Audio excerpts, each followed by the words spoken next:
today we're going to be seeing a $2 million property here in Los Angeles and seeing what you can get for that price range.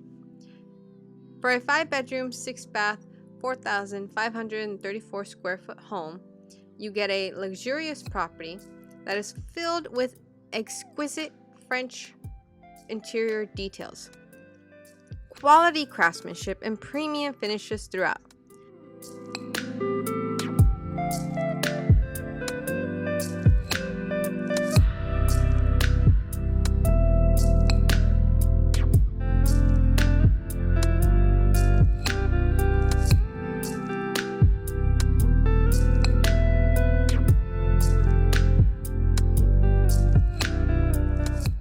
As we walk through the house, you could see that everything has so much detail to it. There's a lot of craftsmanship. It's very beautiful, and it's something that you don't tend to see in houses that are newly built today.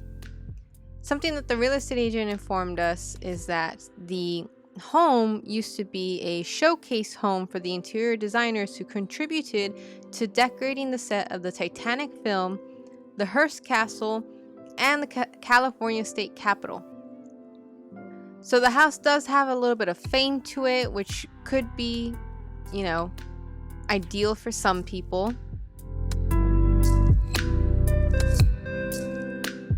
But even without that history, the house itself is very beautiful. There's a lot of bedrooms. It has great views. It has a 3-car garage. Parking alone in Los Angeles is horrible, so having a 3-car garage would be fantastic.